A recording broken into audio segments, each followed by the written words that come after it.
울산 시청자 미디어 센터의 제작 지원을 받아 울산 CBS와 울산 청년 네트워크가 공동으로 제작하는 시사 팩토리 100.3 금요판이 돌아왔습니다. 25분여는 라디오 주파수 FM 100.3과 온라인 노컷 뉴스로, 나머지는 팟캐스트 플랫폼 팟빵에서 나울통을 찾아 들으실 수 있습니다. 이즘에 저항하는 것은 인간성을 지키려는 최소한의 몸짓이다. 고 허수경 시인의 산문집 너 없이 걸었다의 한 구절입니다. 시인은 작고하기 직전까지 자신이 살았던 독일 민스터를 배경으로 책을 썼다고 하는데요.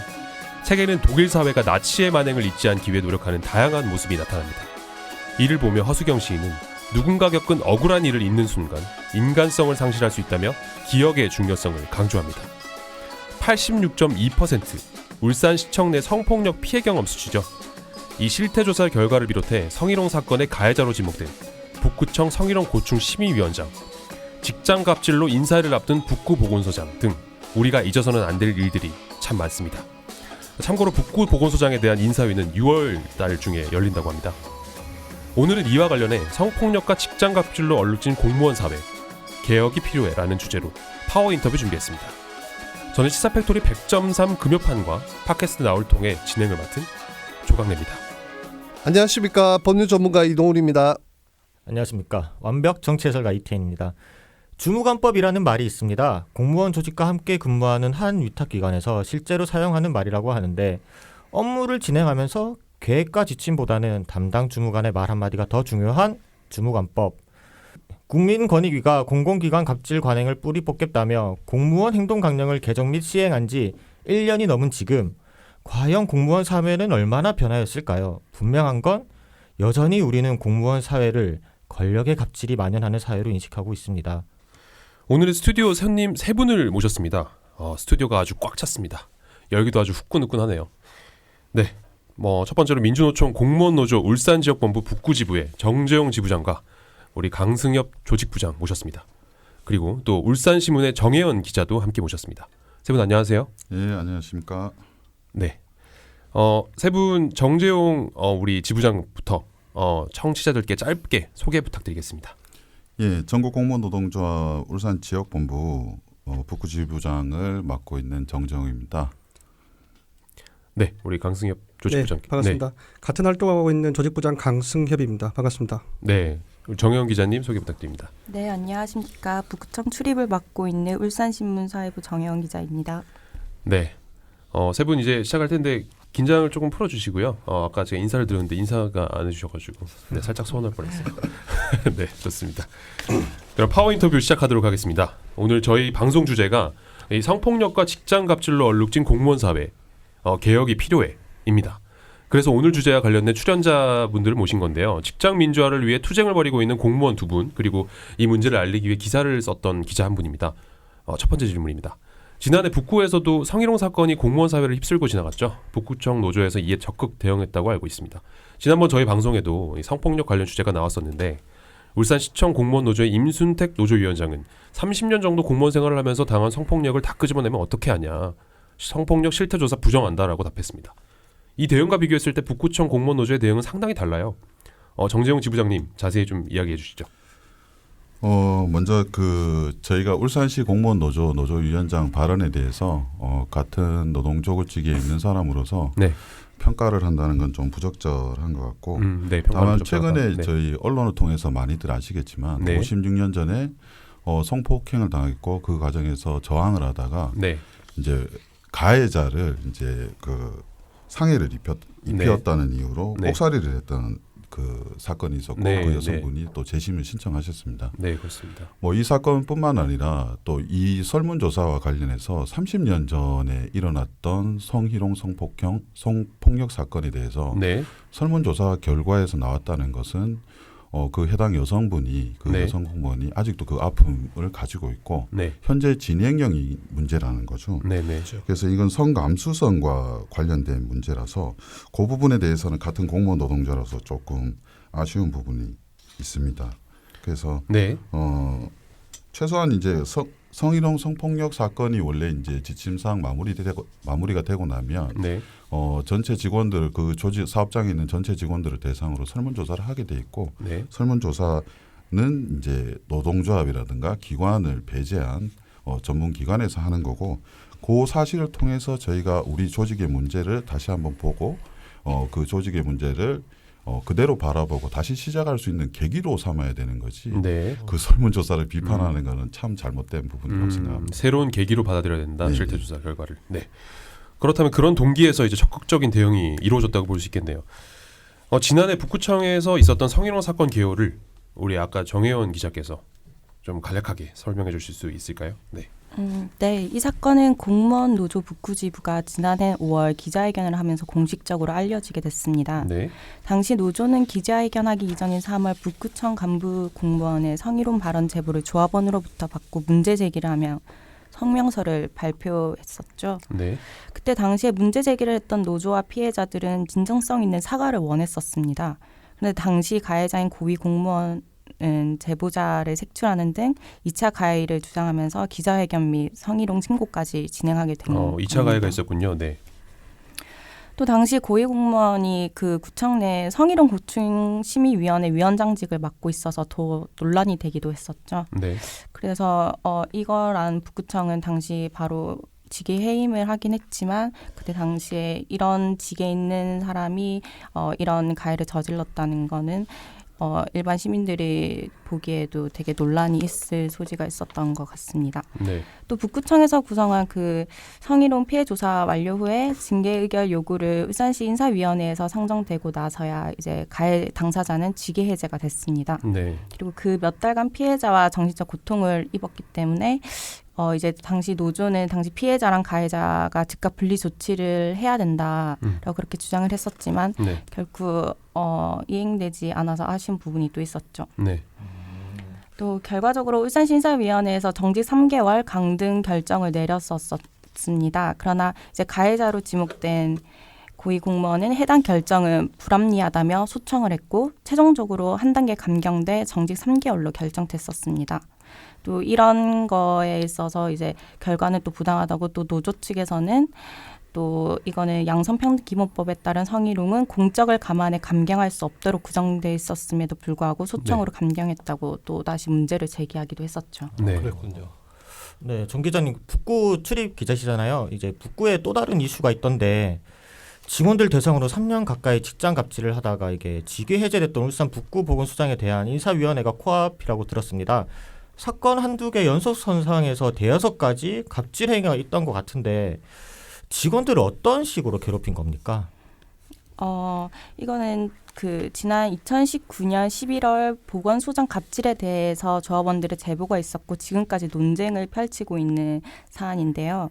당시 노조는 보건소 직원들로부터 A4 용지 20장 분량의 관련 내용 투서를 제보받았다고 저희한테 그렇게 고발을 했었죠. 네. 그때 대표적인 갑질로는 자녀 등하교 운전기사 지시, 자녀 과제 직원에게 시키기, 그다음에 본인 입원 시 각종 업무 보고를 병원에 오게 하는 등 이런 대표적인 사례가 있었습니다. 그런데 이후 보건소장은 노조에서 주장한 사항들에 대해서 일절 그런 적이 없다고 일축을 했었죠.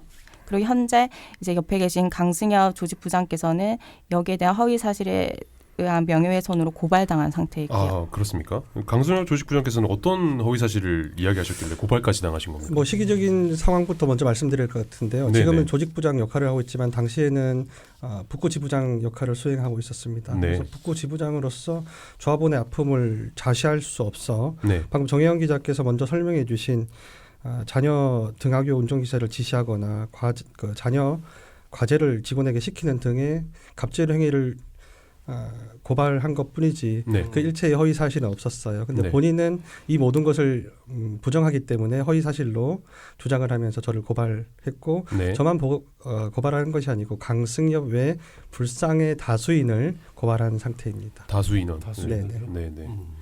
그렇군요. 아무튼 그 보건소장이 그런 행동을 했다면 충분히 파면 요건을 갖춘 거 아닌가요? 직위해제로 끝나는 거 아닙니까? 이제 일반 그 청취자분들이 오해하시는 부분이 있는데 네네. 이게 공무원 조직 내에서 직위해자라는 것은 징계 범주에 엄격하게 얘기하면 포함이 되지 않는 건입니다. 직위해자는 이제 해당 공무원이 그 직무를 수행하기 현저히 곤란하다고 인정해서 이제 내려지는 조치일 뿐이고 네. 징계는 아닌 거죠. 네.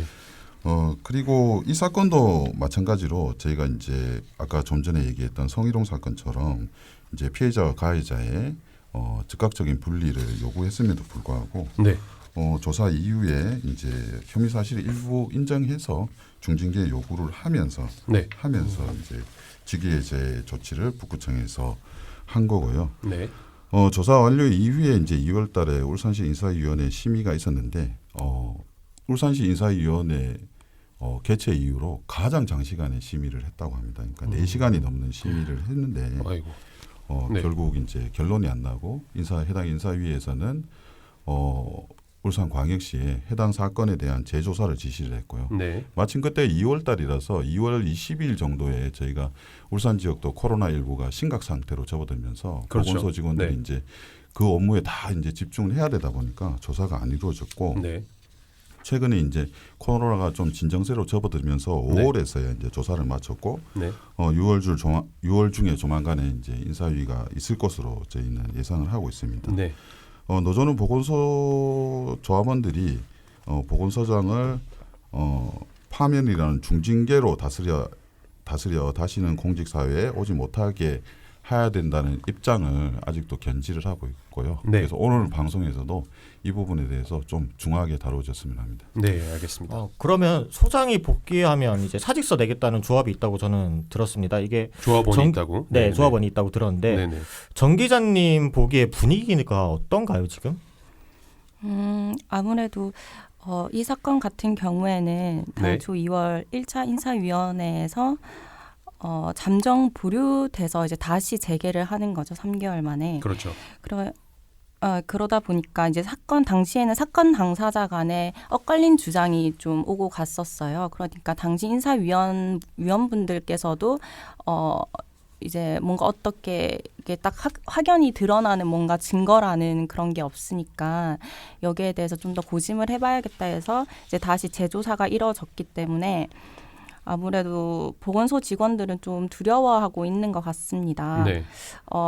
이거 관련해서 만약에 복직을 하게 되면은 이제 보건소장이랑 또 같이 한 공간에서 또 일을 해야 되는 거죠. 근데 그렇죠. 네. 이제 재조사가 시작되면서 이제 자기가 피해자고 피해 사실을 이런 걸 당했다고 직접 이제 또 다시 말을 한 거기 때문에 이제 피해자가 좀 더 함축적으로 한정될 수 있는 부분이기도 하고요. 네. 그러면은 이제 가해자와 피해자가 한 공간에 있다면 당연히 피해자인 입장에서는 네. 두렵죠. 이게 또 그렇죠. 나보다 상급자가 다시 네. 또 오는 거는 또 내가 또 그게 업무 지시로 어떤 보복을 또 당할 위험성도 있고 네. 또 이외에 또 다른 뭔가 더 가해지는 압박이 있을 수 있으니까 이제 보건소 직원들 입장에서는 많이 두려워하고 있는 것 같습니다. 네. 네, 알겠습니다. 그 이번 인터뷰 준비하면서 그 위탁기관 직원들과 군청 공무원들이 괴로워한다는 이야기를 좀 많이 들었는데요. 그 상가뿐만 아니라 상위기관 갑질도 좀 많이 지적을 하더라고요. 그 이것 때문에 우울증에서 벗어나고 싶어서 일을 그만뒀다는 직원도 들었습니다. 진짜 충격적인데 모든 시청 직원들이 갑질하는 건 아닐 거예요. 그런데 이들에 대한 비판이 조금 많이 거셉니다. 그 구조적으로 무슨 문제가 있는 건 아닐까요? 이거 뭐 어제 오늘의 일은 아닌 것 같고요. 네. 이제 그 저희가 이제 공무원은 법률의 테두리 안에 있으니까 네.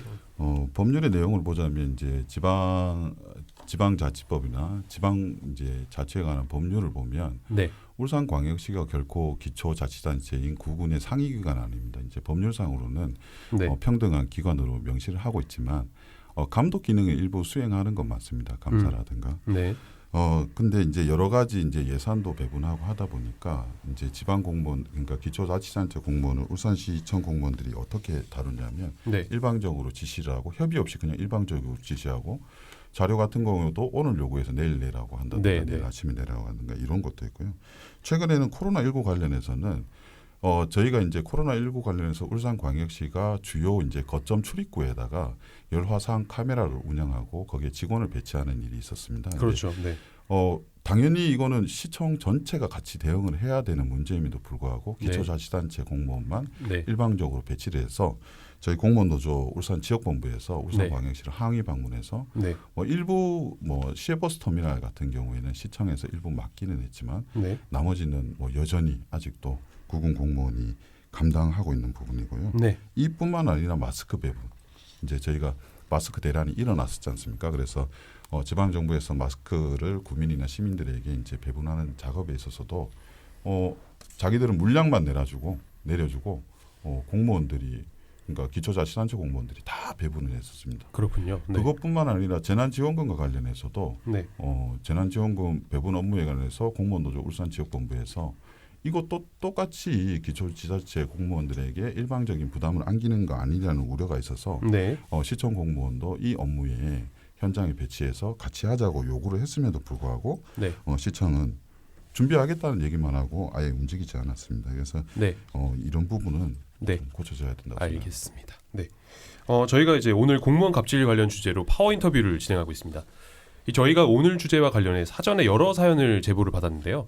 이 제보를 받아보니 주로 공무원 갑질을 경험한 위탁기관 직원분들이 사연을 주셨습니다. 억울해하는 사연이 수십은 되지만 시간 관계상 여기서는 한두 가지만 이야기하도록 하겠습니다. 우리 이태인 해설가께서 첫 네. 번째 사연 좀 부탁드리겠습니다. 네.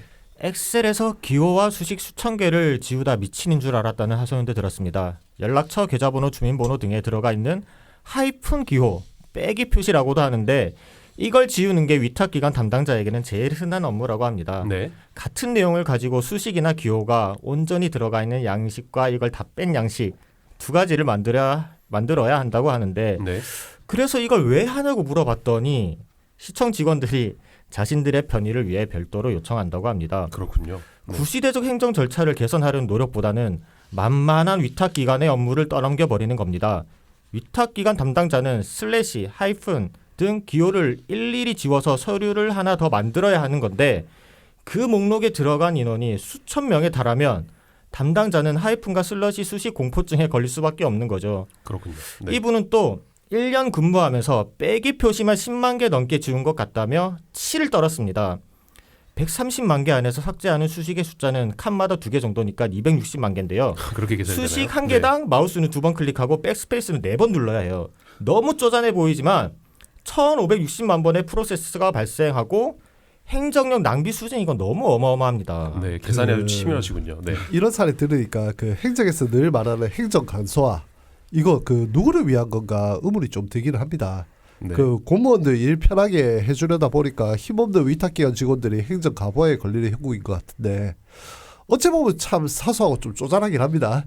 그런데 이처럼 실무적으로 부당하고 비효율적인 사례들이 너무 많은 것 같아요. 네. 그 간승엽 조직부장이 그 이런 문제는 감사원에 고발하는 형식으로 해결할 수는 없나요? 이제 저희도 같은 실수를 반복했던 기억이 있습니다. 네. 말씀해주신 대로 감사원에 고발한다고 능사는 아닙니다. 네. 보통 그렇군요. 민원 처리 과정을 보면은 중앙정부나 감사원 또 중앙정부죠. 민원을 제기하더라도 네. 해당 지자체에 다시 내려주는 게 일상 다반사입니다. 네.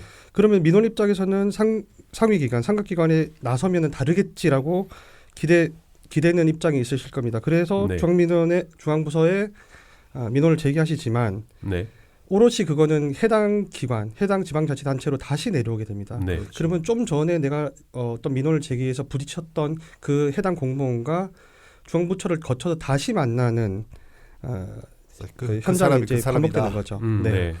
그래서 이건 근본적으로 개선돼야 될 문제라고 생각됩니다. 근본적으로 개선돼야 된다. 정 기자께서도 이 부분은 알고 계셨나요? 아무래도 이건 공공연하게 알려진 사실인 것 같은데요. 네. 제가 생각했을 때 일단 기초자치단체가 가진 재원이 되게 작아요. 그러니까 대부분 울산시랑 매칭해서 사업을 확보해야 되는 경우가 많거든요. 그렇죠. 그러면 이걸 사업비를 확보하지 못하면 사업이 진행되지 않기 때문에 또 그 피해는 또 주민들에게 또 가게 되는 그런 발생을 할 수 있죠. 그러니까 이제 기초자치단체에서 근무하는 공무원들은 시의 눈치를 볼 수밖에 없는 그런 구조에 놓여 있게 되는 거죠. 그리고 네. 어떤 한 사업에서만 이걸 끝냈다 해서 되는 게 아니라 이 사업을 가지고 또 다른 사업으로 이어지고 다른 사업으로 이어지면서 이제 계속 연속성이 반복되니까 네. 아무래도 시 공무원들이 좀 상급자라고 생각하는 경우가 많죠. 일단 수평적인 관계가 될 수 없는 것 같아요. 상명하복의 관계가 될 수 있죠. 네. 그러면은 말씀하신 김에 해결책은 없을까요? 우리 정 기자께서 보시기에. 해결책. 근데 솔직히 이게 네. 너무 막연하다 보니까 그렇죠. 이게 뭔가 네. 딱히 해결책을 한 가지 명시하기는 좀 어려운 것 같아요. 네. 기본적으로 따져보면 원인이 기초자치단체가 가진 재원이 작다 보니까 네. 이 재원을 기초자치단체가 많이 확보할 수 있는 게 솔직히 우선적으로 돼야겠죠. 재원을 확보할 수 있는 게 우선적으로 돼야 된다. 네. 그게 이제 좀 우선적으로 돼야 될 것 같고 네. 그리고 또 대중에 제가 아는 어떤 고위 공무원 분께서는 이게 시장 기초자치단체장과 이제 시장이 이제 정치적으로 같은 당인 경우가 되게 많다는 거죠. 네. 그러면은 이게 아무래도 이게 시장이 같은 당이면 좀 협조를 해줘야 된다. 네. 약간 이런 게 좀 만연한 것 같아요. 네. 이게 기초자치단체장이 일단 시장과 면담을 했을 때 이런 부분은 우리 기초자치단체에서 일괄적으로 할 수 있게 뭔가 뭐 권한을 달라 이렇게 하던가 이런 부분을 시청에서 적극적으로 도와줘야 된다. 이렇게 장들끼리의 그런 협업도 이루어져야 될 것 같다고 생각을 합니다. 네, 알겠습니다. 네, 인터뷰는 여기서 좀 마무리를 해야 될 것 같은데요. 오늘도 이제 시간 관계상 마지막 인사는 2부에서 하기로 하고 1부는 여기서 마무리하겠습니다. 세 분의 일부 인사를 듣고 싶으시면 2부로 넘어오시면 됩니다. 청취자 여러분. 네. 세 분 계속 자리에 앉아 계시면 되고요. 라디오는 끝났지만 팟캐스트 나올 통해서 2부 이어갑니다. 2부에서는 계속해서 세 분과 함께 파워 인터뷰와 빠져나갈 구멍 없는 숨통 막히는 질문 청구, yes or no 인터뷰가 준비되어 있습니다. 팟캐스트 플랫폼 팟빵과 유튜브에서 나올통을 검색하시면 들을 수 있고요. 그럼 나올통에서 계속해서 이어가겠습니다. 저희 울산 청년 네트워크와 울산 CBS는 앞으로 청년의 눈높이로 울산 현안을 다뤄보려 합니다. 여러분 제보와 사연을 기다리고 있습니다. uscbs@cbs.co.kr로 보내주시면 방송에 적극 반영하겠습니다. 지금까지 기술의 이창수 엔지니어, 음악의 길기판, 진에게 조강래, 이동훈, 이태인, 조연출의 엄유미, 연출의 김성광 프로듀서였습니다.